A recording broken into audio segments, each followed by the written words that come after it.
Hey, what's up, everyone? Brian Arnold, aka Demon Master Reviews here, and welcome to episode 6 of the Damage Incorporated show, mini deep dive number 2, the Damage Chronicles episode. And if it is a Damage Chronicles episode, you know who would be joining me with that. And he's to my right, That's right. the one and only Metalben's Chronicles. Yo, what's up out there? How's Yes. it going, everybody? So yes, All right. we got this mini deep dive, which consists of SOD, Stormtroopers of Death, Carnivore, Kingdom of Sorrow, Sons of Apollo, and Zergoth. So, with that out of the way, take it away, Ben. You're starting us off with Stormtroopers of Death, or SOD. All right, yes, we're going to talk about SOD, formed in 1985. It's basically a side project.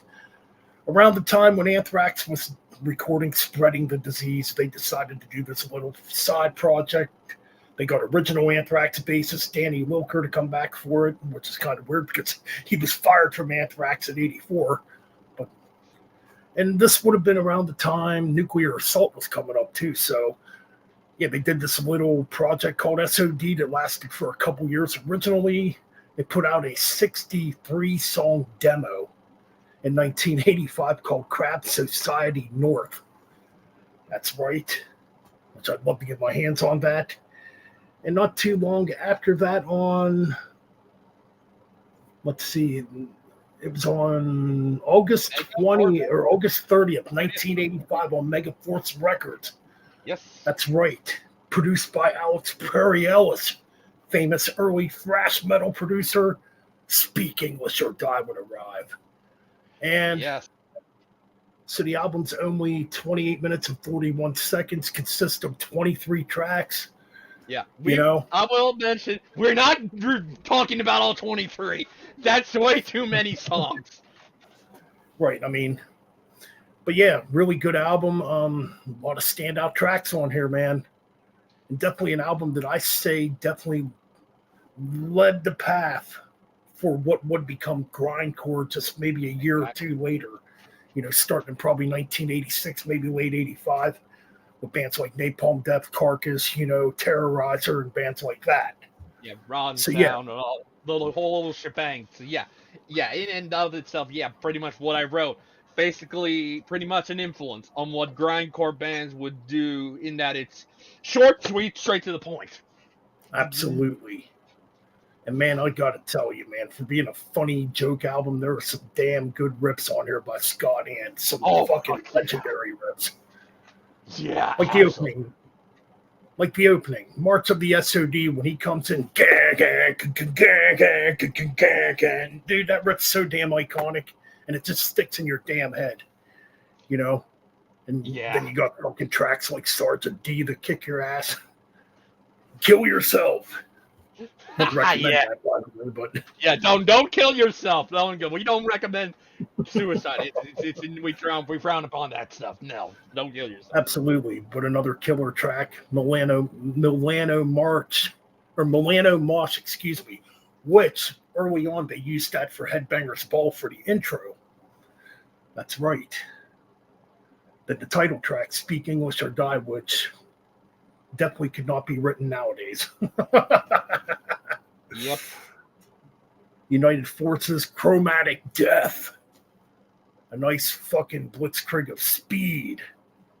Just a short little instrumental at 43 seconds. Phi Alpha Nu, just a goofy song. Oh man, there was a lot of thought in this song because it's only 8 seconds long, or 6 seconds long. Procrastination song. Yeah, 6 seconds long. Yeah. I bet that took him hours to write. Yep. What's that noise? Yeah, that is like a joke song right there. That was just like. What the fuck is that fucking noise? What the fuck is that fucking noise? Alex, turn off the damn tape. It's funny, man. You don't get albums. You don't get albums like this really anymore. Yeah, what's that noise? Freaking hilarious. You got Freddy Krueger, obviously about Freddy Krueger. Yep. There we go. Oh. And you know what, Ryan? I wish I had some goddamn milk because my Cheerios just ain't the same. Oh, we got milk. Which that song, ironically, has some of Charlie Bonatti's fastest drumming. He's just fucking blazing on that track. Yeah, it's just full of fucking blast beats. Like, this is like basically the beginning of blast beats in a way. Just really fucking brutal. Yeah. Premenstrual Princess Blues always makes me laugh. Where are my maxi pads? I'll give you a Bloody Mary. Oh yeah, it's oh boy. Oh yeah, and then Pussy Whipped. No, and we know where that's going. Pussy Whipped. Yeah, Fist Banging Mania is pretty cool. No turning back. Another song that would definitely probably piss a lot of people off nowadays. A song called "Fuck the Middle East." Only 27 seconds long of just fury. Then we got the Deuce Crew. We're the Deuce Crew. Fuck you. Yeah. Hey, Gordy, give me a shot. Yeah. Ballad of Jimi Hendrix. Dun, He's dead. He's dead. You're dead. Oh, yeah. Oh, yeah. And then we got Diamonds and Rusty extended version. Diamonds and Rust. That's the album. Oh, my, that's 2 seconds. Album. Why can't that be registered as in the Guinness Book of World Records as the shortest song ever? Why? Come on. 2 seconds. Right, what does that mean? Does that mean it was 1 second or something? Like, oh, yeah. It's there's definitely some funny moments on there, and it's just like, but there's also some killer moments. Yeah.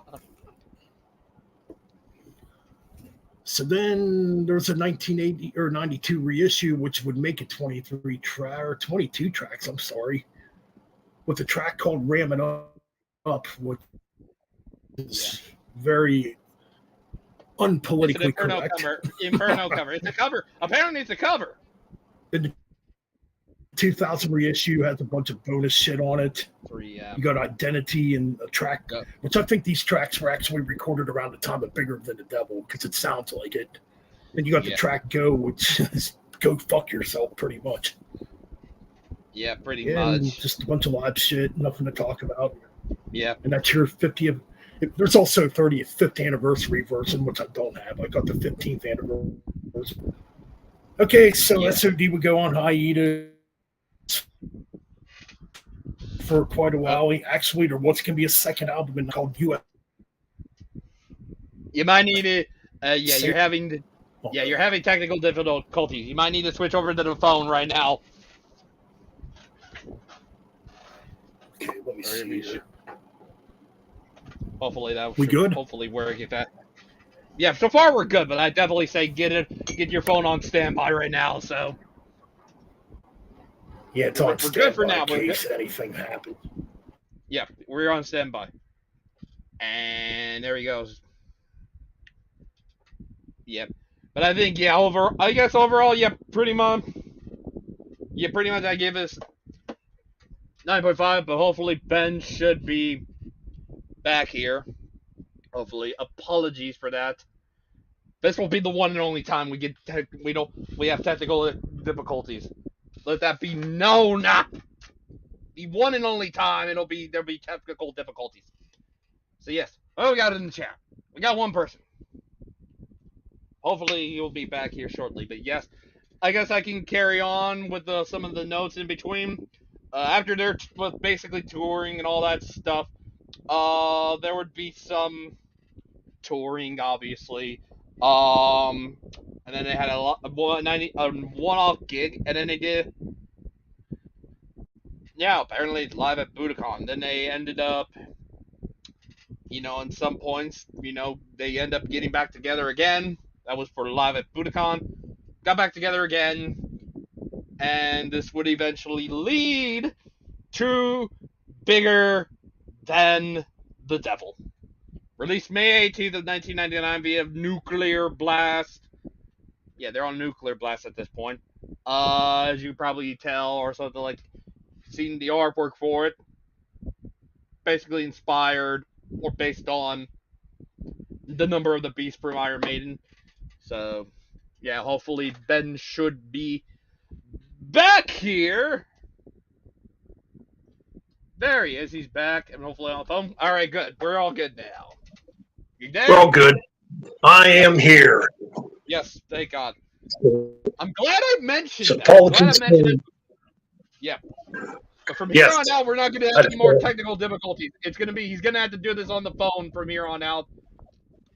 Probably, yeah, because this fucking Wi-Fi is bullshit. Actually, I think the Wi-Fi actually needs upgraded. So, but anyways, like I was saying, okay, so 1987, there was supposed to be a second SOD album, but Scotty and got busy with Anthrax, and he focused on Anthrax, obviously. Ironically, though, the USA for SOD would become USA for MOD. So, Yep. And that came out in 1987. That was actually produced by Scotty and too. Yes, and it's one of the things that says here. Milano formed the spin-off band Method of Destruction, known as MOD. The band's first album, USA for MOD, featured many lyrics written by Scott Ian, as well as an altered version of Aren't You Hungry, an unrecorded SOD song played during their 1985 tour. But of course, all of that, I did mention all the stuff in between, which leads us to, because I think that version ends up being on Bigger Than the Devil. Yep, you're correct. But before we get to Bigger Than the Devil, we'll talk about this quick. Yes, SOD did get back together for a little bit in 1992 and put out Live at Budokan. I still have it on VHS. I don't have the CD. I wish I did. But man, this thing is freaking good. You want to laugh your ass off, you definitely need to watch this. Yeah. I mean, it's got a lot of cool stuff on it. I mean, it's pretty. I mean, that's every track on here from Speak English or Die. They did do a couple covers on here, though. They covered Stigmata and Thieves by Ministry. And ironically, they covered Territorial Pissings by Nirvana. Oh, yeah. Wow. I didn't know that. Holy. Mm-hmm. Oh, yeah, and then they did a cover of Living in the City, which was actually covered on an MOD album, Gross Misconduct, which Living in the City was originally done by the band Fear, a punk band. And I think that's it as far as, like, tracks, that are unreleased or, added to this live set, I should say. Now, I think Vitality is an unreleased track, too. Yeah, it is. Okay. So, yeah, really cool. Happy to still have this on VHS. Now, of course, SOD would go away again, but in 1998, they would reemerge and get signed to Nuclear Blast Records. I remember reading that back in 1998 in a Metal Edge magazine. And I was so damn pumped and excited. I'm like, yes, SOD's back.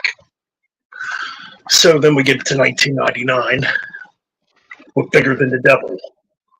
Yeah. Okay, is this album as good as Speak English or Die? No, I don't think it is. It's still good, though. Yeah. I mean, there's still good stuff on here, don't get me wrong. Yeah. Like the opening track, Bigger Than the Devil, it sounds like, kind of trying to do March of SOD again. It's kind of cool. Yeah. What were you going to say, Ryan? Yeah, I just like, when it came to the album, yeah, definitely for me, yeah, pretty much kind of the same. I think a better production and mix, it is a little bit long. It is a little bit longer at almost 40 minutes, about 10 or so minutes or something like that. Yeah, that sounds right. Yeah. I mean, yeah, the production on here is better. Who did produce this, by the way? It doesn't really say. Tim, it says, I gotta pull them up on Wikipedia. Tim Giles. Or Tim Giles or something like that. He's production engineer. Then you got Rich Wielgau's assistant engineering, and then Vincent Wojno on mixing. But pretty much the rest is the same band from the previous one. Yep.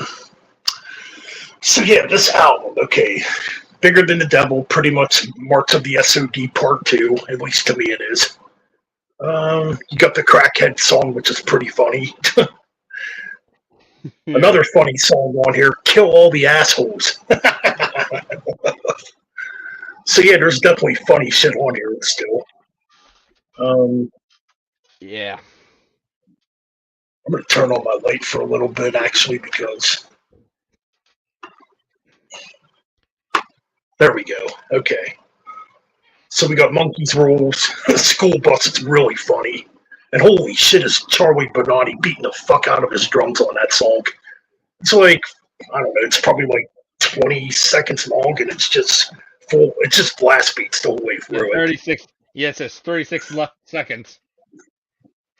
Okay, yeah, that's right. King at the King, Evil is in.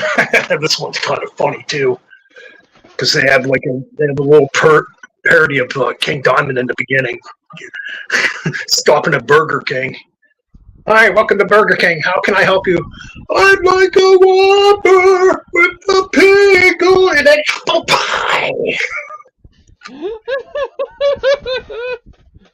The Evil is in sounds like it's a parody of black metal because Scott Ant's actually playing some black metal style riffs. Which at that time, Charlie Bonatti was really getting into black metal, so Blackmore, I'm not even going to go there what that song's probably about. Yep, yeah, but we're not. Celtic Frostic for life. Whatever happened to Celtic Frost? Yeah, it's just about Celtic Frost getting lost. Yeah.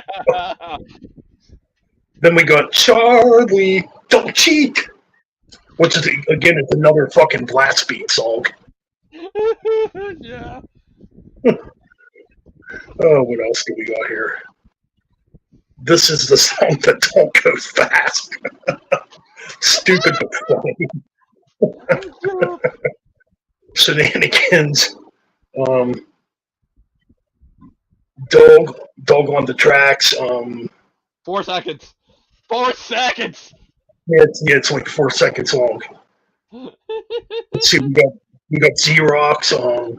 Make Room's pretty cool. Free Dirty Needles, we know what that's about. Yep. Then we got another one of these songs that definitely must have took hours to write called Fugu. Fugu! That's all it is. 7 seconds. 7 seconds, that's it. Then we got Noise, That's What. We All Bleed Red, pretty cool. Frankenstein is in his horse. I don't get the point of that one. It's just goofy. Yep. Every Tiny Molecule. Now that one's funny as shit. Every tiny molecule, we all eat shit. Yep. Oh yeah, and here we go. Aren't you hungry? Yep, the actual version of the SOD version, not the MOD version. The actual finally get on this album. Which, if you're familiar with Among the Living, which I don't see why a lot of you wouldn't be familiar with that album, the last track on Among the Living, Imitation of Life. That's basically the intro of that track. It's the Imitation of Life, or I should probably say it the other way. The Imitation of Life that's on, Among the Living is actually the original riff for Aren't You Hungry? Where when MOD, when they re-recorded it, they redid the whole entire song, pretty much. Ah. Yep. Then we got LATKCH.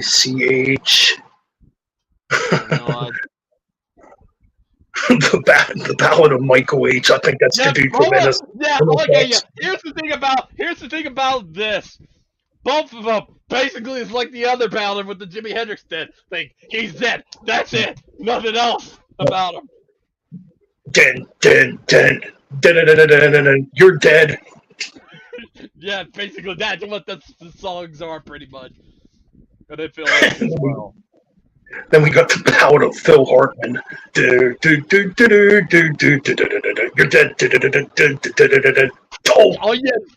Oh yeah, that's the Simpsons one. I forgot, that's the Simpsons one. Then we got the final track, Moment of Truth. Pretty cool way to end the album. Good album, still a good album. I don't think it's as good as Speak English or Die, but I still think it's a damn good album. Yeah. Then there was like an EP after that called Seasons in the Obese, basically a parody of Slayer, which those songs actually got added on the bonus version of the Bigger Than the Devil reissue. So on that, they actually do a parody of the Scorpions. Yeah, they start out playing Rock You Like a Hurricane. You're bald. Because Claude's main being bald.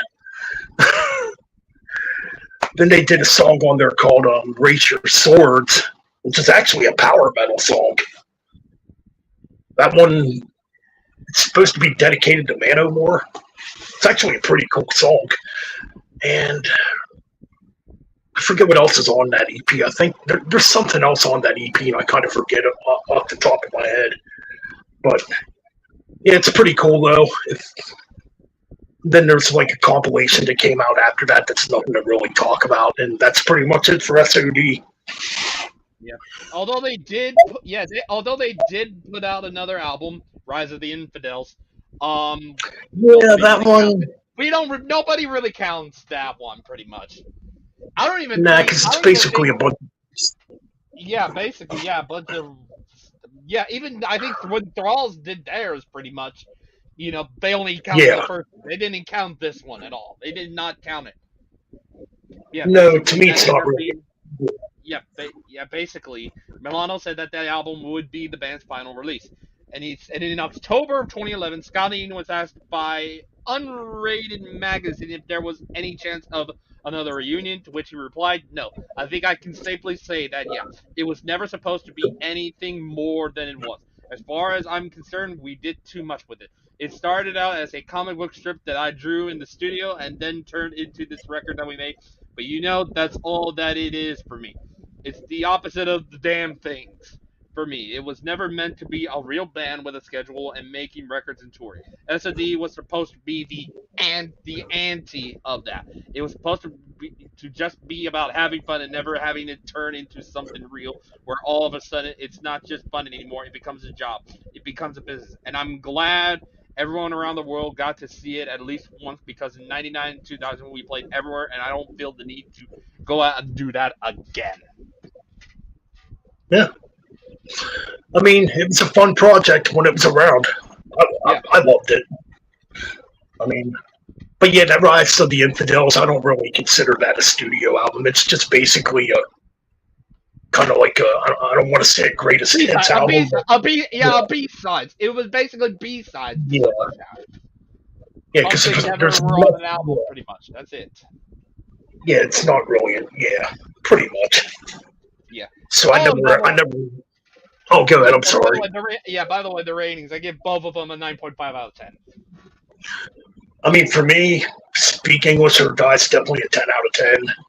Bigger Than the Devil, I still give it like a 9. I'll give it a 9.5 too. I think it's still fun. I definitely think for me, Speak English or Die is the better one. That's the much more fun one. The better version, pretty much. Oh yeah, definitely, absolutely. So what do we got next on the radar? We got Carnivore, right? Yep, absolutely. Carnivore. All right, so I can guess I kind of start this. Go ahead. It was founded by singer-based, obviously, Peter Steele, who we all know would later, after this, would go and form, Typo Negative, obviously. But he formed this out of the breakup of the Brooklyn metal group Fallout, not to be confused with the video game franchise Fallout. It's just a coincidence they have the same name. And, that really was it for that group. And basically signed to Roadrunner, and we get the self-titled debut. So take it away, man. Oh, yes. Well, then there was a 1984 demo, too, that came out, obviously, before self-titled. Yep. Oh, boy, what a great album this is. You talk about classic, man. So, yeah, Carnivore opens up with Predator right away, man. Speed metal track. Yeah, I consider this track definitely more speed metal. I mean, definitely with like a hardcore vocal delivery from Peter Steele.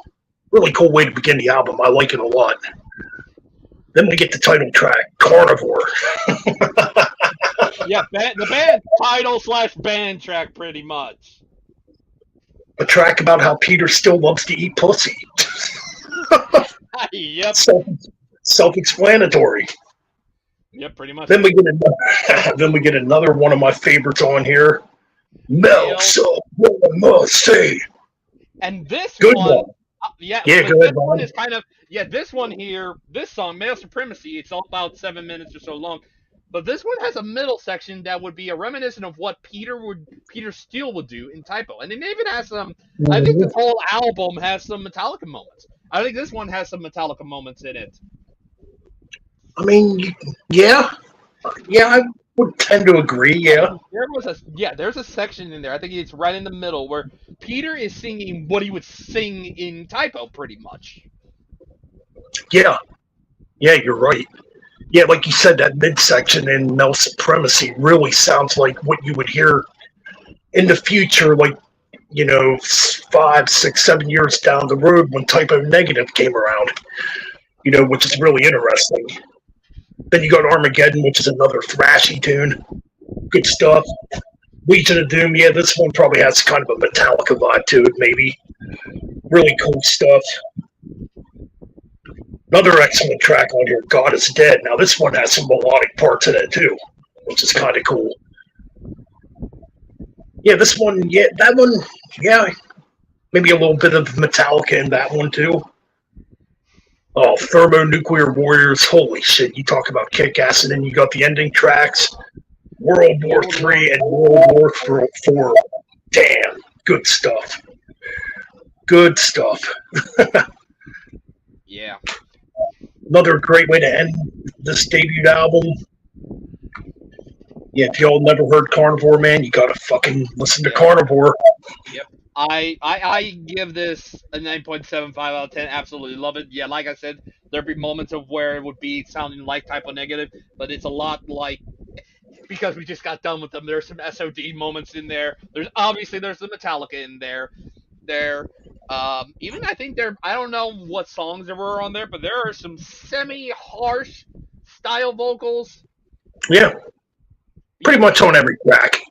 Yeah, but really enjoyed the hell out of this, and absolutely, probably only this one is the only one I probably would get for Carnivore. I absolutely would get it, because if you have Metallica stuff on this, I gotta get it, because I love Metallica. They're one of my all-time favorites. So absolutely. Yeah. I mean, to me, got to give it another 10, man. I think this album's a 10 out of 10. I would all know. Like I said, 9.75 is one of those. I can't really give it a 10 because it's like, I mean, come on. It's the year before Master of Puppets. That's literally a 10 for me. Like, that's freaking a perfect album. This one was a great album. It is close. It is damn near close. All right, so after that, Keith Alexander left the band in 1986 because he was not interested in the new crossover direction of the band and was replaced by Mark Piovanetti, who later would join Crumb Suckers. And then we get Retaliation. Yep, and then we get Retaliation, pretty much. Really? Yeah, none of these have like a specific date. Like this one is released September of 1987 via Roadrunner, their last album, pretty much. Agreed. This one definitely is more hardcore sounding. Definitely faster than the debut. A little bit more humor on this too. You got the opening track, Jack Daniels and Pizza, self-explanatory. Yeah, beginning an album just waking up and puking in the toilet. Then we got we got some definitely controversial tracks on this one. Angry Neurotic Catholics, or Black Catholics, excuse me. Again, very, very hardcore sounding, very controversial with the lyrics. I'm not going to get into the lyrics because you can kind of sense what this track's about. Yeah, pretty much. Then we got SMD. Gee, I wonder what that stands for. Yeah, this track's funny as shit, dude. Suck my dick. I mean, it's obviously... Yeah. It's self-explanatory. Peter still wrote it at the time because there was a lot of people that fucking judged him for just the way he looked. So, Yeah. stop playing. Funny song indeed. This track right here, now this one has more of a doomy vibe to it. A little bit of typo on this track too. Yeah. Brooklyn, Ground Zero Brooklyn. Now this track too. This one basically is kind of a contradiction, man. It's kind of like a prediction of what would happen when 9/11 happened when you listen to it. It's like Peter Still's already predicting this in this track. It's kind of a haunting track to listen to when you listen to the lyrics of this track, you know. Yeah. Then we get Race War, which is basically about how stupid it is for people to fight over racism.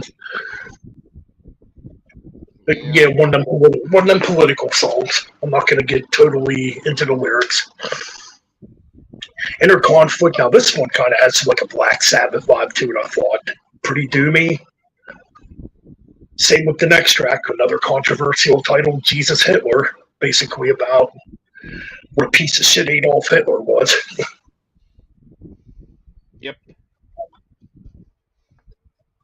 Let's see, Technophobia. Now this one's really interesting too. It's like Peter Still's predicted the future on this album. Now this track's basically about how technology is brainwashing people. Yeah, absolutely. Yep. And this is definitely before cell phones and iPads and all that stuff. So yeah, he's basically predicting the future on that track.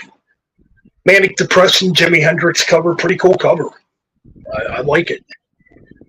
USA for USA, another very controversial song that'll definitely piss people off that are easily offended. 5 Billion Dead, another just vicious hardcore track. Sex and Violence, well, we know what that's about. Again, fast and just in your face. Yeah. And that's the album, man. Yep, pretty much. I basically written here. I guess kind of basically the same as the previous album, but has I guess more thrash. Not so much in the Metallica now. There's more. If I'm listening like the thrash stuff, I'm hearing Anthrax and Overkill. I'm hearing Black Sabbath, Pentagram, and probably others that I couldn't make out from this or something like that. But yeah, I prefer the debut over this one. I give this one a 9.5. Good, really good. That's goddamn. I got to give this album another 10. I know that sounds kind of weird, but I love this album just as much as I love the debut. It's really hard for me to pick which one I like the best. So I'm going to have to go with another solid 10 for Retaliation. Yeah. And Yeah, I personally prefer, like I said, the self-titled over that one. But yeah, see you then. basically after that, Yeah. soon after that, the band broke up. Peter would form a new band called Repulsion, which would later be renamed to Typo Negative. Mm-hmm. The band would reunite a few times for some reunion shows. Among them were several.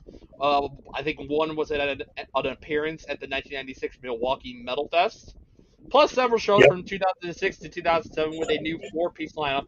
The new lineup of the band performed at the Wacken Open Air in 2006.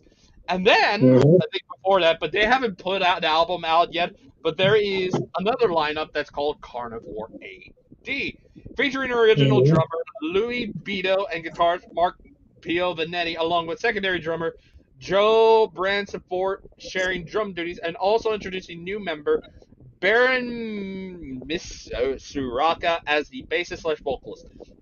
After a live performance at the 2007 Black and Blue Bowl pre-party in May, Piovanetti announced that the group would reform out of great respect for Peter Steele's legacy while simultaneously distinguishing themselves from past incarnations of the band. They played their first show with Misuraka on October 3rd at Bowery Electric in New York City, dubbed a Halloween Steel-tacular. The band Yep. then made their live festival debut at the 2018 edition of Hellfest. And that is probably everything about them. Nothing since then. I don't know if they're still doing shows. They probably are, but no studio album yet. I don't know if they will. Probably won't. But It's been quite.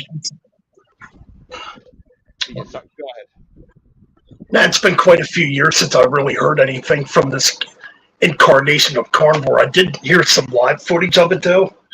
The guy they do have in the band now does sound a lot like Peter still. Cool. Yep. So. Yes, but now it is time for me to take over for the two bands I ended up picking, because he picked Carnivore and SOD. I picked these two. The first band I picked that we're going to talk about, Kingdom of Sorrow. Essentially, Good. I'm listening. All right. Basically, here's the beginning. Kingdom of Sorrow was founded when Hatebreed frontman Jamie Johnson introduced himself to Down/Crowbar guitarist Kirk Weinstein at a show at Pearl Street in Northampton, Massachusetts. Short time later, Johnson, who actively booked shows throughout New England in the early 90s, put up the cash for a Napalm Death/Crowbar show in order that Hatebreed could play with one of their favorite bands. Ever since then, the two have remained in close contact and became friends over the subsequent decade. Johnson and Hatebreed invited Crowbar out for a UK run of dates in March 2005. It was there that the two friends decided to create a band based on their mutual affinity for bands of the likes of Sabbath, Maiden, and Pantera, which then would form Kingdom of Sorrow. And they would sign with what's been so far their only label they have released any of their albums on, Relapse Records. And in fall 2007, and would release their self-titled debut, basically Kingdom of Sorrow. So basically, we get to that. Yes, songs were, I guess, written in here, were deconstructed, reconstructed, written and recorded again in Planet Z with Zeus until the duo was completely satisfied with the outcome. Josta commented on the writing process. It really was probably the best time I've ever had in the studio as far as creatively. It was such a liberating thing. We felt like it's a new band. It doesn't matter what anybody thinks. We're just doing it because we want to do it. So it was a totally genuine and pure creative process. So, track by track. So I unfortunately do not own the album. Neither of us own the album. So, let's get started here. Opens up with Hear This Prayer for Her, which I've written goes back and forth from a Pantera-like groove metal sound to a doom metal-like sound. If you want to chime in, Ben, or if he's not there, then we get. Oh, you there? I'm here. Okay, this track, I definitely get that Pantera doom metal vibe. It's kind of like Black Sabbath and Pantera meshed together. That's kind of the vibe I get with this opening track. Yep. Pretty cool track. I enjoy it. Yep. Then we get to the second track, Grieve a Lifetime. Written here, a hardcore groove, doom metal sounding song. They still have the groove of the Pantera groove and then the doom metal, but they also have the hardcore style of, obviously with Josta, you're going to have some hardcore, Hatebreed stuff, Absolutely. Yeah, I mean, pretty much the same thing. I mean, this track, the thing I kind of like about this, too, is that mixture of, like, you kind of get that Crowbar sound, too, because of, obviously, Kirk's guitar playing. Yeah. So I definitely hear some Crowbar on this track. Definitely those Sabbath doomy riffs, and yeah, a bit of Pantera, too. Pretty decent track. Yeah, absolutely. Then we get Piece It All Back Together. Pretty much the same as the previous, but it has a doom metal opening and a Pantera groove / bridge. Like, this could easily sound like something Dimebag would make, the bridge / solo section. Yeah, so this track actually might be my favorite on the album. I think it's definitely a bit catchier than the first two tracks. Yeah, I can definitely hear that too. Definitely some like Dimebag style guitar playing going on, mixed with that Sabbath doom and that Crowbar doom. And yeah, all in all, I think it's a really catchy song. I think Jamie Josta does some pretty good vocals in this track too. Yep.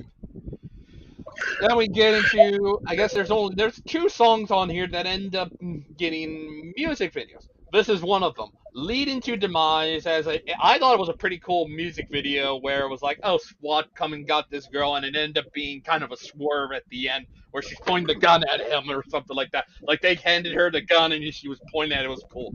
But musically, it's pretty much like Hear This Prayer for her. It's pretty much musically pretty much. Yeah, I'd say so. Yeah, I kind of get that vibe too. Yeah, this track's probably the most commercial sounding track on the album, I guess. You know, I mean, it's been a long time since I actually seen a video to this track, but yeah, I do kind of remember it a little bit. Yeah, all in all, it's probably not one of my favorite tracks on the album, but it's decent. It's not terrible. Yep. Now we got next track, Demonize or Demonized. Starts off with a pretty damn cool bass riff before going into a Pantera sounding song pretty much. Killer track. I do like this one. Yeah, I can definitely hear that too. Cool bass intro. Definitely has that Pantera stomp to it, which I think is pretty damn cool. So yeah, pretty decent track. Yep. Then we get into probably one of my favorites on the album, with Unspoken Words. Definitely a slow pace. It easily reminded me of Planet Caravan from Black Sabbath, but modern. Easily. Yes. Now, this one's really good. Yes. See, I like it when bands like this go in that Black Sabbath melodic type of direction. And, I hear a lot of this stuff in Crowbar, too, when I listen to Crowbar. So, yeah, this is a really good song, I think. Definitely has that, like you said, the Planet Caravan type of vibe to it. Maybe, yeah, it's really, or what's that other Sabbath song on Master of Reality that's kind of like Planet Caravan? Yeah, there was another one, but I think it was much more later on the album. I can't remember what it was, though. God damn, I don't know why I can't think of it right now, but either or, yeah. Yeah, it just reminded me. It's definitely, I think it's a favorite of mine. Then we get, but like I said, we'll get to another one. There is another one on here that's like it. Next up, Free the Fallen. More hardcore driven. Little bits of doom metal here and there, but it's definitely more hardcore driven. Yeah, I mean, yeah, this track, not really much to say about it. It's kind of like, pretty much what you've heard on the album already, I guess, when it comes to that style, Yeah. And that's pretty much all I'm going to say. Yeah. Yeah. But like I said, I mentioned with Unspoken Words wasn't the only one, because Screaming Into the Sky is also like that, where it is that Planet Caravan style again. But this one's a little bit longer. This one's about 5 minutes and 41 seconds. It's the longest song on the album. But yeah, it's basically another Planet Caravan. It's like, what's better than one Planet Caravan sounding song? 2 Planet Caravan sounding songs.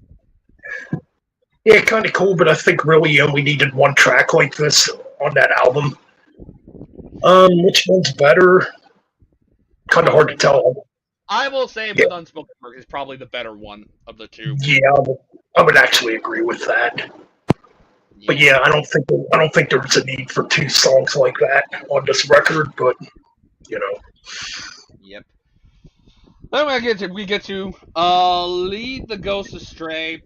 Yet another one that had a music video about apparently it's about betrayal, doing things behind their backs. Like, I think there was a husband that goes to work that's cheating on his wife, and then there's a wife. I think it was in the beginning where the wife was doing drugs and stuff like that.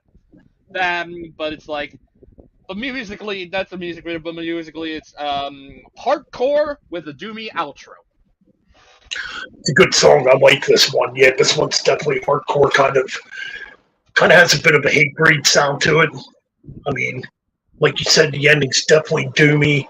Pretty cool song. I like this one. Yep. Then we get to Begging for the Truth. Hardcore thrashing beginning / burst. Doom metal middle and hardcore breakdown outro pretty much. Yeah, again, this one kind of Yeah, it reminds me of Hatebreed a little bit in part. It's like a mess between Hatebreed and Crowbar. It's a pretty cool track. Yep. Then we get to the closer, Buried in Black. Pretty much like tracks 2 and 3, which were Grieve a Lifetime and Piece It All Back Together. Basically, that kind of it's got that hardcore groove slash doom metal, pretty much. I think a pretty good way to end the album. Yeah, I mean, you're ending it on. I think you're ending it on a pretty high note. So yeah, I think it's a cool ender. Yep. Yeah, pretty cool song. Yep, but overall, pretty damn good. Says really, really great debut with a mix of hardcore and doom metal. I give it a 9.5. Your overall thoughts on the rate and your rating? I'm going to say probably an 8 out of 10, which is still a good rating. I think what weighs it down. I think what weighs it down to me is there being 2 Planet Caravan type of songs on it. I don't think it needed to be that way. Yeah, fair enough. Well, luckily the next album doesn't have too many of that style, because we now get to Behind the Blackest Tears, which I own right here. Well, I only own the disc, but I don't own the actual full album with the digipack and stuff. Released June 8th, 2010 via Relapse Records is when I found out about them because of them being on Ozfest. I checked them out. I was like, oh, cool.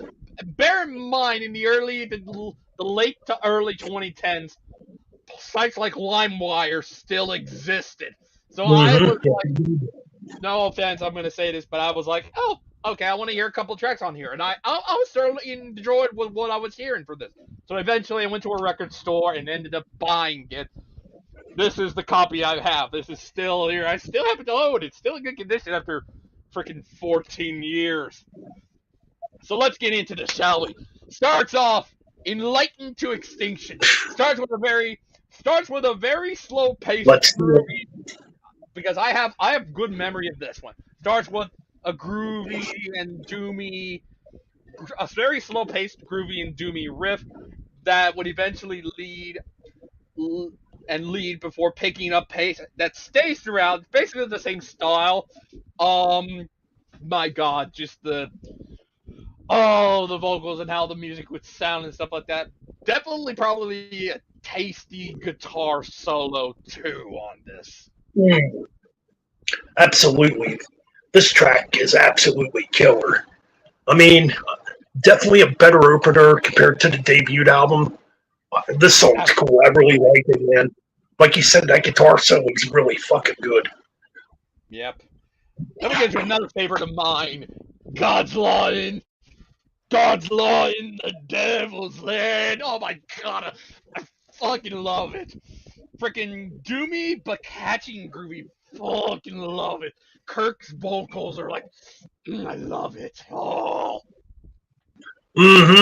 This track, oh my God, yeah, this album it's already beginning like a fucking perfect album because, again, we're 2 tracks into the album and we got another really solid freaking 5 out of 5 track here. And you're right, these fucking vocals are killer, man. Yeah, absolutely. Then we get to Monuments of Ash. It's basically like Enlightened to Extinction, but Kirk is more involved in the vocals and stuff like that. And take away the intro of what Enlightened to Extinction is. And then it also once again, like I said, the hardcore thing. There is a hardcore breakdown at the end of it. Yeah, this is a good one. This is another like heavy track too. And it seems like Kirk's on this album more compared to the first album, which I really like because I always like Kirk's voice. Yeah. Again, 3 out of 3, another really good track. Well, unfortunately for me, this is where it almost gets to a screeching halt because we get to the title track, Behind the Blackest Tears. While the chorus is pretty cool and the outro is great, the rest is forgettable for me. I didn't care. Back when I first heard it, I was like, what? This head scratcher for me. And it's still a head scratcher for me because I'm like, this was the one that brought it down a little bit. I would probably agree. I don't actually have much memory of this track. Yeah, So it's not a very good track for me. it was just like the verses just really weren't. They didn't work for me. It was just like it was a problem then when I first heard it, and it's still a problem to me 14 freaking years later. But luckily, it's a It's only, temper. Go ahead. oh no, I was just gonna say, yeah, it's like they were trying to attempt something new on this track and it just didn't work. Yeah, it was just it's like what? But what are we doing, guys? Like what? It's just like not enough. But thankfully, it's a temporary halted because we get back to the good stuff. Get to Envision the Divide. Starts off with a pretty badass drum fill, drum intro before it goes into basically kind of a way of something similar to like tracks 1 and 3. Jocelyn and Kirk go back and forth with the vocals on this one, basically throughout the album, throughout the song. Yeah, this is another. I think this is a really good track too. Definitely a redeemable track after that terrible last track. So yeah, thank goodness, because if every other track would have sounded like the last track, I'd be like, fuck this album. But no, we're back on track again. Really good song, really good vocals, great drumming too. Yep. Then we probably get to the best song, at least in my opinion, on this. From Heroes to Dust. And this is probably a very ballady doom metal track. I think arguably the best one. My God, just the first time I listened, I was like, "Wow, this is actually really good." Man, speaking of that track, I mean, this has been 14 years ago now. Like I said, I did see Kingdom of Sorrow at Ozfest in Jersey back then. Unfortunately, Kirk was not there, so they had somebody else fill in, which I was kind of disappointed. But I'm pretty sure they played this track live that day, and it's a damn good song. You might be right; it could be the best on the album. Yeah. Then we get into Along the Path to Ruin. I feel like it kind of has more of like a groove metal vibe to it. I can't really remember much of this one, but it's like, I thought it was a good follow up after, you get some great song you get, from the best album. Yeah. Yeah, I probably agree. I mean, it's a decent track, but yeah, it's kind of like a B-side. To me, it's like a B-side track. Yeah, I can kind of agree with you on that. Yeah. But yeah, then we get to, I guess, a song I do kind of remember with Barely a Breath. Starts with a very low sounding harmony before it goes into a hardcore sounding song.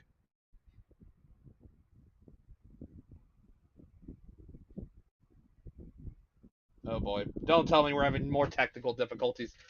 Ugh. Oh, there you are. There you are. Okay. Stupid internet. Yeah. That's my fault. I forgot to shut the Wi-Fi off on my phone. We're good now, though. Okay, we're good. Okay. Yeah, I said we're barely a breath. Start out with a very low sounding harmony before going into a hardcore sounding song. Cool song. I like this one a lot too, and I like how it builds too. That's what's really cool about this track. Yeah, pretty hardcore sounding. Definitely kind of has a Hatebreed vibe to it, which is cool. Yep. Then we get to the Death We Owe. Groovy and doomy at the same time, but it does change how it's played. But I can't remember. Man. I mean, this track, yeah, it's kind of another one of them tracks. It's there. Not a terrible track, but I don't have much memory of it either. Yep. Then we get Then we get these last three tracks, which are all probably 2 minutes. Sleeping Beast, very thrash metal sounding song with a little bit of doom. These are all relatively going to be quick and to the point, pretty much. Yeah, man, this track sounds like it could be on a Hatebreed album, to be honest. It's pretty cool though, but kind of odd though, because this track kind of comes late in the album, where you kind of get a different vibe, like throughout the album until these tracks come on.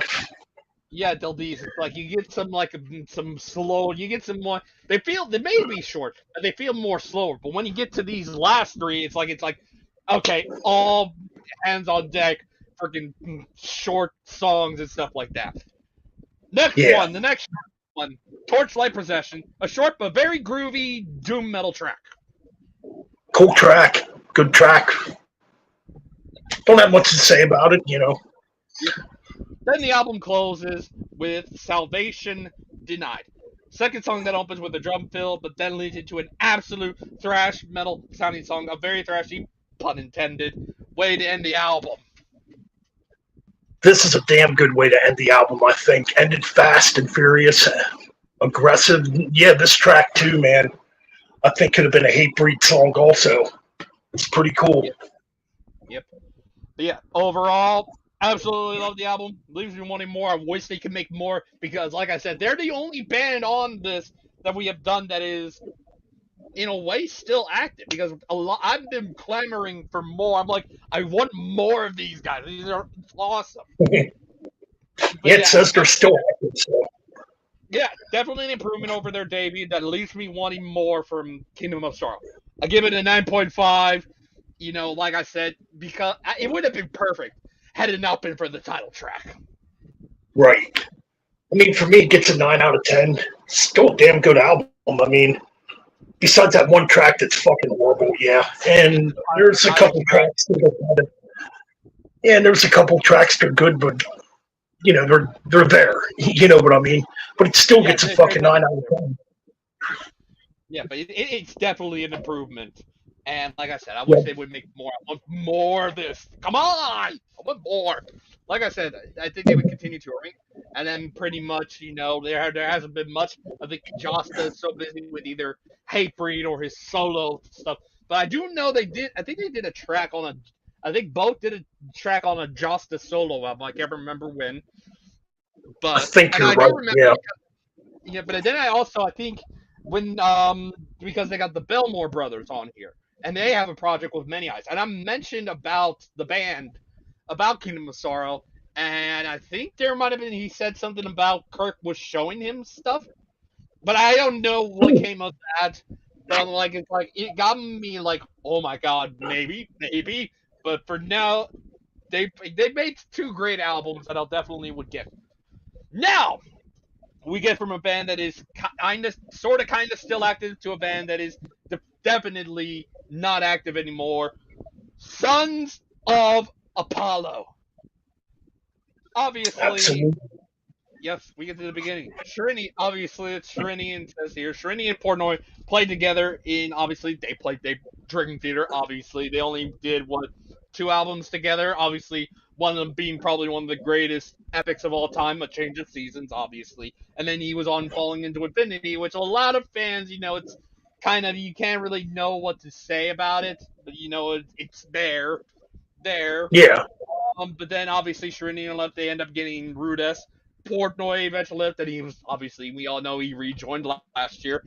But also, all this I think came from when it was Portnoy and Sherinian, along with Sheehan and Billy Sheehan, the bassist, and Tony McAlpine had a short, like an instrumental live group called PSMS, and they were playing a lot of instrumental stuff, some of the stuff they've done before. I think with Portnoy, they were playing some of the instrumental stuff from Dream Theater. Obviously, the opening of Change of Seasons. I think they would have probably played some. They might have played some LTE stuff on there, maybe. I think they would probably, but I don't know if Billy Sheehan can play any of the LTE stuff though. But you never know. They could have. I don't know. Yeah. He probably could. He's a really good bass player. I wouldn't be surprised if he could pull off doing any of the stuff that Tony Levin did in LTE. But they wanted to continue, but they couldn't. Tony McAlpine couldn't. He was doing solo stuff, so they ended up getting Rum Bubble Football, who had been in several bands, most notably Guns N' Roses, and they ended up also getting Jeff Scott Soto. Mm-hmm. singer. He was in Journey, I believe, for probably a cup of tea, and Yeah, they got together and they hold they called themselves Sons of Apollo, pretty much. And I think they signed with Inside Out Music, and we get to Psychotic Symphony, which was released October 20th, 2017 via Inside Out. So let's just get into this. Starts off with the first of two epics on the album, God of the Sun. Um, Found out it's about one third of the band, pretty much. It's about the name implies it's about Apollo, which is one third of the band's name. You know, Mhm. um, probably it is the longest song on the album at 11 minutes 12 seconds. But yes, it's one third of the band's name. So in a way, it's both. It's kind of a title and band track in some cases, sort of. Musically, it's like Dream Theater, but it's different. I can't really put a finger on what era Dream Theater, but it's different. I think I got it. This track is, oh my god, this is such a damn good opener to this album. Okay, I think it's this track. Okay, but reminds me a little bit of something off of Seeds from a Memory, like one of the heavier tracks in the beginning. It would I be have on that. it'd be on the second half. I don't have the CD sitting in front of me right now to name off the track, but Let's see. Let me look on here. There's it can't be Crimson. It can't be Crimson Sunrise. no, Maybe maybe one of the solo sections, pretty much, or something like that. like I can hear it in my head. Um, let's Let me see if try I to can think. find my CD. Oops. Got it right here. Let me look on here. The Darkest of Winters, maybe? You know what? I think that's the track. Yeah, I think it's like that's an instrumental bit in the track where it's like it's going crazy and stuff like that. But yeah, obviously Sharinian is on this album. Yeah, I do have my copy of A Change of Season. So Dream Theater is definitely gonna be one of those that you'll definitely hear on this instantly. Yeah, mine. I still have my case. It is what it is. Yeah. I definitely, yeah. If you're saying something off the Change of Seasons, yeah, it might be the darkest of winters, probably, and that's when it was like an instrumental part. There's two parts in there that are instrumental. It's that one and the inevitable summer. Was it the track Home? Home's a heavy one, isn't it? From what I remember, to begin Act 2. I need to break this On out. Metro Part Two. Yeah, on this. Oh, I was thinking it was like from here because obviously the connection with Portnoy and Sharinian from the Dream Theater stuff. Oh no! Scenes of a Memory. I can kind of hear like because it's got like kind of it's got like a Middle Eastern Egyptian vibe in this track, and it kind of reminds me of that track a little bit with the type of riffing or however the fuck you want to describe it. Yeah, it kind of has like that Egyptian vibe to it. Definitely a dark song, a heavy song. Yep, the longest song, one of two epics. Really Then good. we get, Really good. yep, Go ahead, Ryan. then we get to track two, which is I think this was the first single on this album, "Coming Home." Obviously, I think you might have heard that it's obviously it's like you get that keyboard solo, then you get your guitars, and then you see Jeff Scott doing the that Oh scream. yeah. Yeah, but it's This it's is definitely not Dream Theater. I couldn't figure out no. what it was until I figured out. I think someone mentioned Symphony X. I can hear some. Yeah. I'm like I can't put a finger on that because I've never listened to Symphony X. I haven't heard a single song from Symphony X ever. So at some point maybe I will definitely listen to it. But it's a catchy song and stuff like that. The obviously there's some backing vocals from Ron and Portnoy. It's a really great song. I absolutely love it. Great song indeed. Yeah, this one, I mean, yeah, I am familiar with Symphony X. I mean, yeah, Yeah, like Symphony X from Dream Theater is definitely different as far as how they approach progressive metal. Yeah, Like, exactly. Because I think Dream Theater had always been prog, whereas Symphony X yeah, at one point were power metal a little bit. yeah, they got more of that power metal vibe. But they still got like a huge prog sound too. Like I can hear a lot of Kansas in Symphony X too when you listen to it. Yeah, Um, definitely prog rock too. Yeah, in there too. so this track, yeah, man, it's definitely more Symphony X routed musically. The way he's doing it, the way Sherinian's doing his keyboard parts, fucking guitar solo on this track's absolutely fucking mind blowing. Yeah, Ron. Yeah, this was my exposure to Ron as Ron's guitar playing. It's freaking fantastic. Mm-hmm. Really good track. Yep. Then we get back to the DT sound with Signs of the Times, and I very vividly hear late 2000s Dream Theater, like Systematic Chaos, Black Clouds and Silver Linings. And they did end up getting like a live music video or something like that, but definitely has that Black Clouds Silver Linings vibe. Considering how heavy that is, there's definitely the same similar vibes on this. Very very heavy, very dark, and at times, just I absolutely Yeah, love. yeah, this song's really good too. I mean, yeah, I definitely get the vibes of probably Systematic Chaos. Definitely, I mean, it's got that dark sound. Musically, it's definitely in that key. Really good track. I really enjoy this one too. So we're 3 for 3 as far as this album goes so far. Yep, freaking fantastic. Then we get Labyrinth, third longest song on the album in 9 minutes 22 seconds. It feels like it's lyrically hearing the lyrics and stuff like that, kind of like you're in a mental labyrinth, or you're in a mental maze you're trying to get out mentally, like a mental one.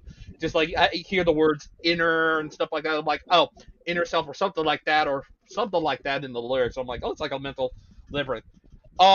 Musically, majority of that Symphony X sound again, but there is some Dream Theater vibes, some Dream Theater sounds in here from time to time. Yeah, that's what I hear too. Yeah, this track, definitely has. I would definitely say probably more Symphony X2 on this one. Maybe a little bit of.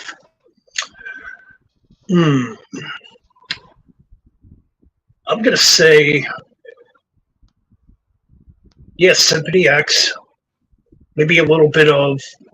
I also hear like a little bit of a hard rock sound in this track. I mean, it's still heavy, but it has more like a kind of a rock base to it too. Yeah. But all in all, I think this is another really good track. Yep. Next up, we get Alive. Kind of more of like, it's structurally similar. They got a music video. They're playing, the band, they're playing in a field. It's structured similarly to Coming Home, but it's more ballady sounding. It's more of like, the best I can describe is like something I remember. It was like a transatlantic song that it sounded similar to something like that. So I think something off of a Kaleidoscope, their 2014 album, where Okay. You may Okay. yeah, go ahead. Let's see. This track, yeah, definitely more ballady. I mean, it's not like a full blown ballad, but it's got definitely, ballad, like a ballad sense to it. Strangely, Yeah. I can hear a little bit of King's X in this track with the vocal harmonies and how he's doing his vocals. It definitely has kind of a King's X vibe to it. Again, I think it's probably not my favorite on the album, but it's still a pretty good song. Yep. Then we get to Lost in Oblivion. Mix of Systematic Chaos / Black Clouds and Silver Linings Dream Theater and Symphony X sounding. This also got a music video. This was like the second single I remember. And this one was a lot heavier than Coming Home. And then that's where I was like, yeah, this is definitely late 2000s Dream Theater again. Just how heavy it is and how, again, dark and stuff like that. Just heavy. This is a good one. Yeah, this might be, could be the heaviest track on the album. It is pretty damn heavy. Really good. I mean, this reminds me of, whew, maybe not. Well, maybe a little bit. Maybe a little bit of Train of Thought. It is a pretty heavy song. Yeah, that too. That I can throw in some of that in there as well. The Train of Thought heaviness, but I was specifically looking like the atmosphere and the heaviness of the last two Portnoy albums for Dream Theater. I wouldn't say That the last too. now. Yeah, I wouldn't say the last now because since he's back, obviously. But yeah, Absolutely. Yep. Next up, just a simple Figaro's Whore, an instrumental, keyboard-based instrumental that just goes into the next one, which basically Divine Addiction. Basically, once again, a Symphony X song, but Symphony X sounding song, but also kind of have a simple, effective prog metal. I can't really put a finger on the band though, but definitely, I think the one band I could think is Symphony X again. Okay, so this is the second to last track on the album, right? Yes, Divine Addiction is the second to last. Yes. Okay, this is the track where I kind of hear, this track, I can kind of hear a Deep Purple vibe. This song's cool, man. I love it. It's got like those classic 70s Hammond organs in it that Derek Sherinian's doing. Man, yes, I definitely hear like a Deep Purple influence mixed with, obviously, the Symphony X thing. Definitely one of my favorites on this album. Really good song. Yep. And then the album closes with Opus Maximus. Apparently, from what I heard, this was named after Portnoy's son Max, I believe. But it is the second and final epic on the album at 10 minutes and 29 seconds. Kind of starts with kind of an epic and beautiful intro, and then it is chaos after that with solos from Portnoy, Ron, Derek, and Billy. You know, they all are doing solos just all over the place on this one. Mm-hmm. Good stuff. I mean, if you like Transatlantic, Liquid Tension Experiment, yeah, you definitely like this track. Instrumental, just showcasing their virtuosity as musicians. Really good stuff. Yep. But overall, a very great prog metal album that has a variety of sounds from Dream Theater to Symphony X and pretty much everything in between. We'll definitely get a copy of this. Give this a 9.75 out of 10. I think I'm going to give this a 9.8 out of 10. I think it's a really good album. Dang. Just one song. Just one track on there that's not bad to me. The slower track, obviously, the more ballady track. It's not bad, but it's Alive. I'm assuming. Yeah, it's not my least favorite track, or it's my least favorite track. I meant to say, but it's not. It's still a good track. It's just one. I like the rest of the tracks better. Yep. But 9.8 still pretty damn good though. Yep. Then we come to their final album. Like I said, because this would be the last one because, like I said, Portnoy would rejoin Dream Theater last year, meaning this band's no more. We get essentially this is essentially the Roman numerals for 2020. Released January 17th of 2020 via Inside Out Music. Like I said, last album from the band as Portnoy would later rejoin Dream Theater in 2023. Well, just going into it. Goodbye, Divinity. Starts off with an intro that's like 90s era Dream Theater and heavier transatlantic harmonies before going into a song that reminds me of, again, Coming Home from the previous album, but definitely done way better. Mm-hmm. This is another really good beginning to an album. I mean, I don't know which one I like better from the first album or this album because they're both really good. Yeah, I can definitely hear probably a little bit of 90s Dream Theater, like you said. Maybe a little bit of Symphony X. Definitely more Dream Theater. Yeah. Trying to think. I think that's pretty much it for me. But no, I think this is a really good song to begin this album. Strong way to begin it, man. Yep. Then we get next track, Wither to Black, starts with a groovy Portnoy drum fill before going into a very groovy but heavy song. Yeah, this one's pretty damn heavy. Yeah, I like how the music flows in this track. It's really cool.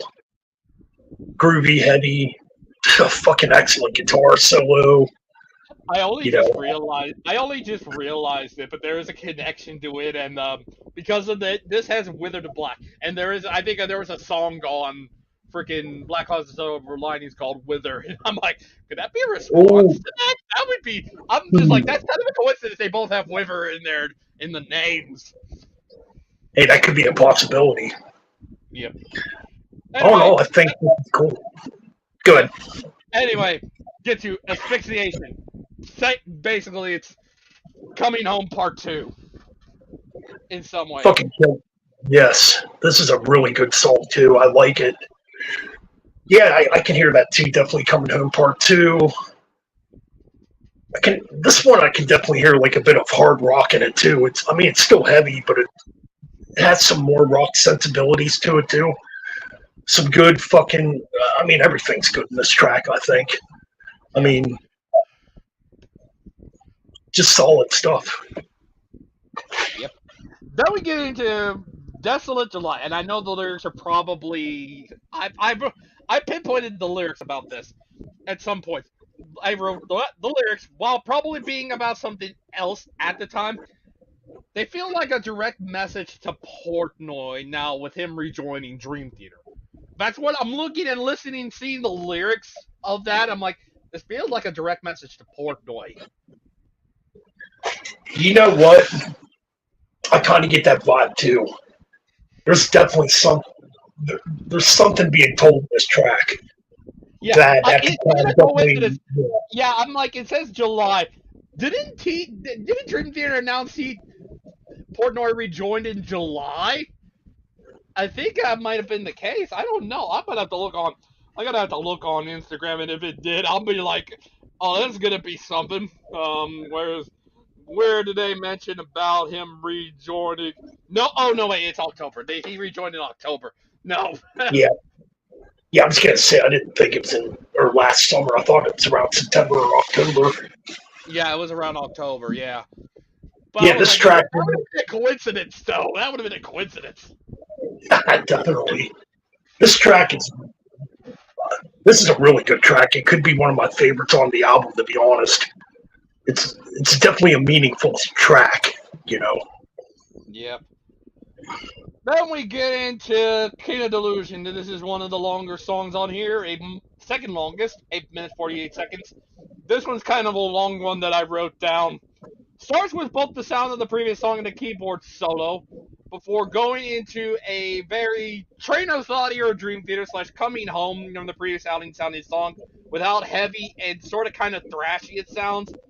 Then it goes to what is probably a Symphony X sounding section before going to the keyboard solo from the beginning that leads to a bumble solo, then back to the thrashy Train of Thought era DT sound to end the song. Okay, this might actually be my favorite track. Yeah, this is definitely the heaviest track on the album, I think.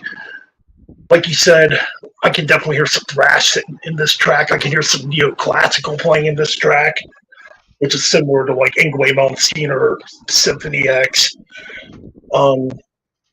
That's what I like about this album, that they added a little bit more thrash to this album compared to the debut. So, yeah.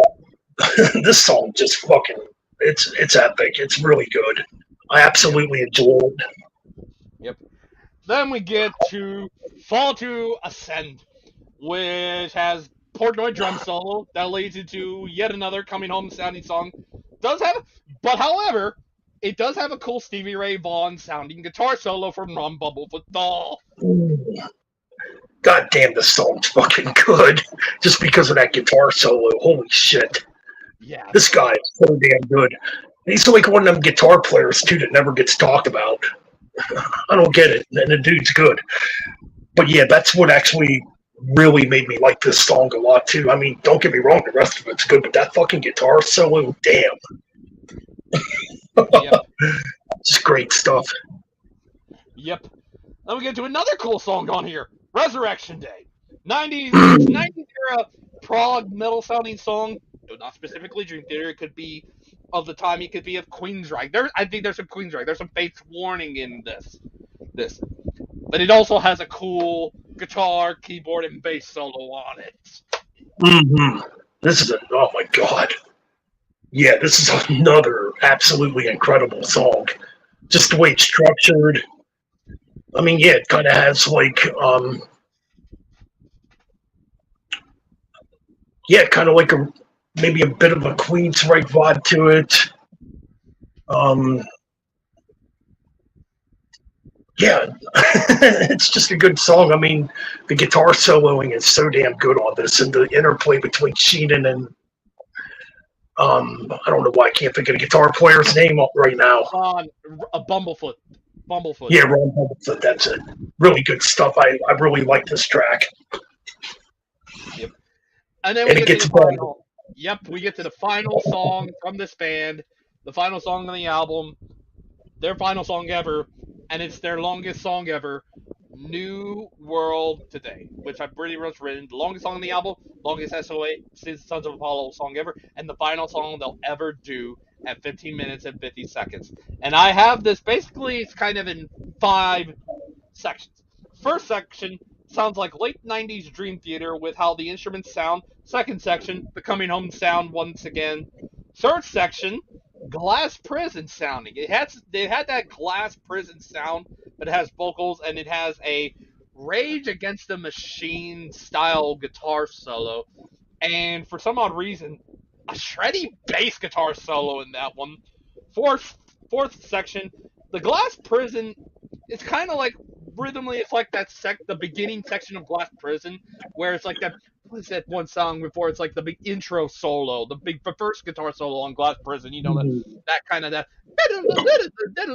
You know, it's the rhythm section of that one, pretty much, but lower to a Jordan Rest style keyboard lead / solo, to a Petrucci style guitar solo, then back into the 90s era DT bridge, and then the fifth and final section returns to the first and second sections to finish the final Sons of Apollo song.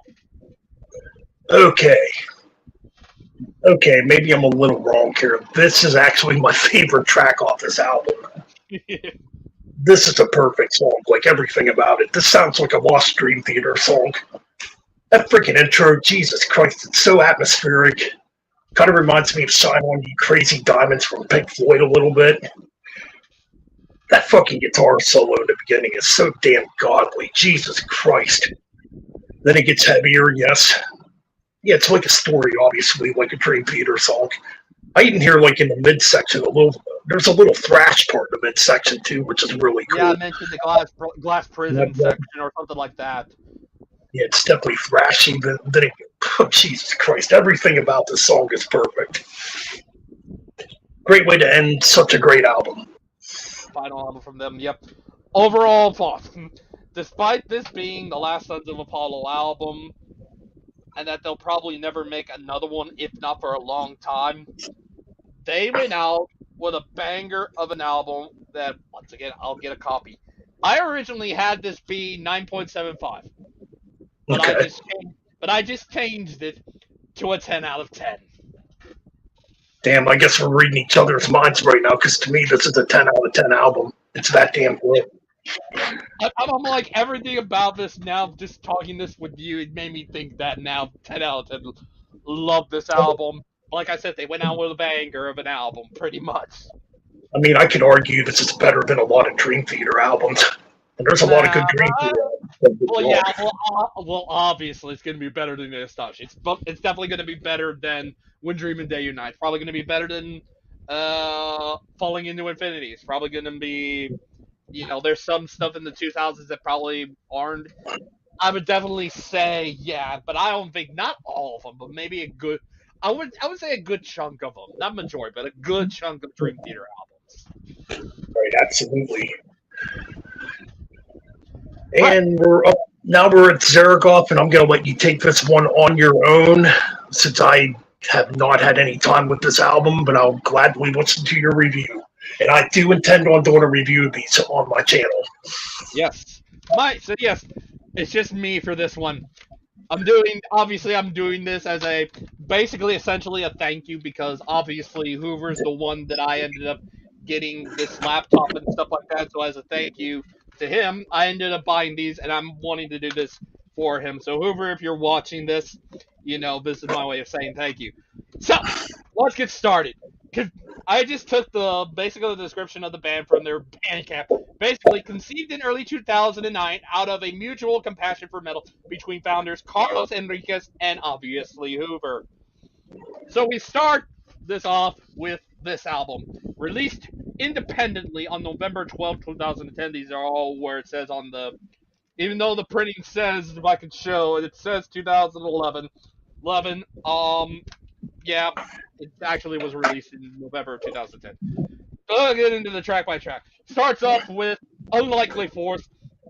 Obviously, this is probably the only album where there's some power metal in there, especially in the way that Hooper was singing. I guess in some of the choruses, he's singing very power metal, like stuff like that. It was really freaking cool. But yeah, there's definitely the thrash and stuff like that.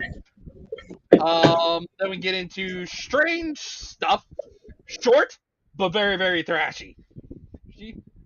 Next, Revengeance. And it starts off with an interesting 8-bit video game intro that leads into a very heavy slash thrash, heavy metal slash thrash metal slash little bit of power metal mixed in there.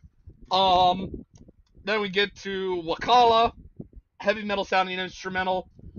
Then we get to Puke. It's basically Wakala with vocals, pretty much.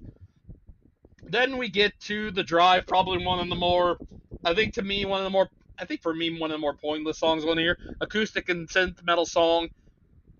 It's pointless and funny, but it's kind of funny, but like I said, it's pointless. Then we get into kind of the Death Uniform intro, which is just synth, dialogue, and sinister laughing driven intro, which just goes into the next song, Death Uniform. Yet another heavy thrash metal sounding song. Then we get to Enough. Kind of the same, but I guess it's more groovy. Quest of Honor kind of does go back to the power metal on there.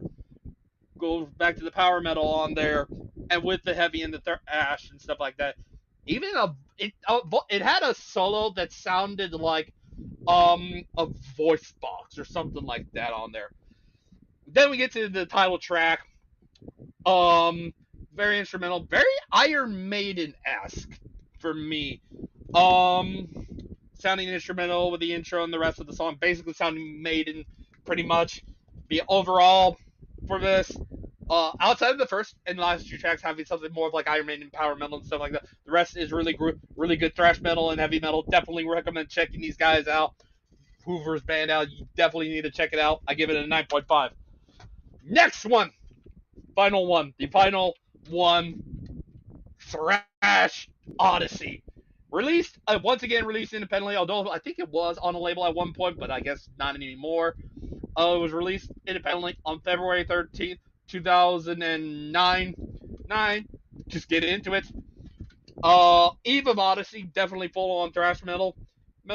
Then we get to the title track, which has a Metallica Welcome Home Sanitarium / Judas Priest, the Hellion sounding intro that leads into a What If Judas Priest went thrash metal essentially. Then it goes into Infinite Wedgie, thrash and shreddy instrumental, and then we get into Zakakaka with K's in there, very Megadeth sounding, especially how with Hoover's vocals sound on this easily. Unfinished Business is What If Iron Maiden went thrash. This is what it would sound like. Russian Raid, another instrumental. Iron Maiden and Metallica a la Master of Puppets midsection, but faster pace and some power metal in there, power metal sounding instrumental on there. Let the head goes into Let the Head Bang, another Megadeth sounding song, but this is more of like Rust in Peace slash Countdown to Extinction era Megadeth. Next one, A Friend in Hell, very 80s Anthrax, kind of very similar to Madhouse a little bit. From their album Spreading Disease. Then we get to I Know, the third and final instrumental, a very trashy and all over the place in terms of influences, instrumental, tons of influences. And then we get to the final track, Prison Planet, a very groovy and thrashy song, apparently about extraterrestrials and apparently them holding like a prison planet or something like that. But overall, while it doesn't have as much power metal as their debut, it more than makes up for it with a lot of heavy metal and thrash metal sounds on there. I probably would give this either a somewhere between 9 or 9.5 out of 10. Can't really decide. But yeah, Thrash Odyssey. Definitely check this out. So that leaves us with, we're nearing the end, basically, and we're going to rank the bands, pretty much. And I'm going to do this for every mini deep dive that me or anybody I do, which is we rank the bands from the worst one all the way to the absolute best. So, who is your number 5, Ben? Oh boy. I'm going to say Kingdom of Sorrow. Oh, that's tough. My number 5.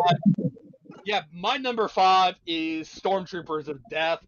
While I like everything, I like them, but it's like, there's definitely there's room to be desired for those stuff. But that kind of style has its place, and they're really great albums. Love them. Your number 4. Don't take offense, Huber. Nothing against you. And I'm still waiting for my copies to come anyway, so I'm going to have to put Zergoth there. Like I said, no offense. Yeah, we're the same. I put Zergoth at number 4 as well on mine as well. We're the same. No offense, Hoover, but be glad you ain't fit. But like I said, I like your stuff. Hopefully you make more. You're number 3. Okay, this is where it could get tough. Sons of Apollo. My number 3 is Carnivore. Your number 2. I'm going to say Carnivore. Wait, no. SOD. Okay. My number 2 is Kingdom of Sorrow. And who's your number 1? Obviously, it's going to be Carnivore. Since I gave you both. Yep, Sons of Apollo for me is my number 1. Yeah. Hey guys, he's the prog guy. I'm the thrash guy. Yeah, I'm the prog guy. That's why although to be fair, Carnivore had a Metallica sounding album, so that's why they get number 3 pretty much. I love that Metallica album that they did, but yeah. Prog guy, I mean, yeah. But yeah, I think that's gonna do it. I think, and I hope I'm glad you're still here, obviously, because I guess for now there's not going to be, at least in this format, there isn't going to be a Damage Incorporated show like this format.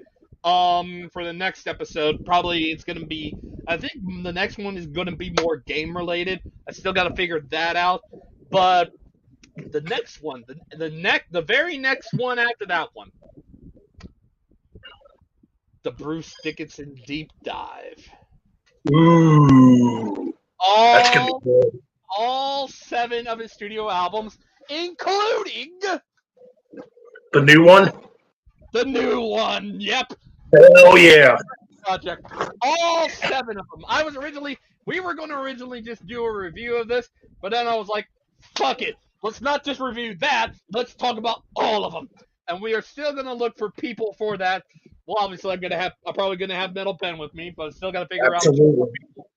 But we still got to figure out 2 more people. But that is definitely happening. I think at some point, I think before that, I think that might be the next one that I do. Pretty much. So it's going to be a lot. 7 albums, mind you, people. 7 freaking albums. Absolutely. Can't wait. Yep. Well, we're going to definitely find more people for that. Like I said, there definitely will be more mini deep dives from me and from both of us, obviously. So, do you got anything you want to plug before we end this, Ben? Well, man, I mean, this was a lot of fun to do. I really had a good time doing this. I definitely want to do more of this stuff. And yeah, subscribe to Ryan's channel. Yeah. And I'll definitely be sharing this in my community tab over on YouTube so people will see it. Yep, absolutely. But yep, look forward to the gaming one from me, and it's probably gonna mostly be over on Twitch. So if you want to find me on Twitch, I ain't that hard to find. It's pretty much the same name as my YouTube channel, Damage Incorporated. It's just one word pretty much. So it's easy to find me. Just type in Damage Incorporated as one whole word on Twitch. But I don't know when. It'll definitely be next week. It will definitely be next week. But then after that, it's the Bruce Dickinson deep dive. But yeah, thank y'all for watching. Whether this is we had a few people who did, but I don't think we got anybody comment. But that's fine. That's fine. I think we had a good time doing this. But Absolutely. I'll definitely hope to see more people watching it as a video, though. Hopefully. So if you're watching this as a video, click like or dislike, whichever floats your boat. Comment below what your thoughts are on these albums and these bands. And if you're new to the channel, click that subscribe button. So thank y'all for watching. This has been our mini deep dive. This is the second ever. The first one with me and Metalben. That's why it's called the Damage Chronicles episode. We will see y'all later. And as always, keep things metal. Metal. And hopefully by then, maybe an intro. Hopefully, maybe it's coming. Yep. Be on the lookout. Show. Yeah, hopefully an intro for the show. That'll be awesome. But yeah, we will see y'all later.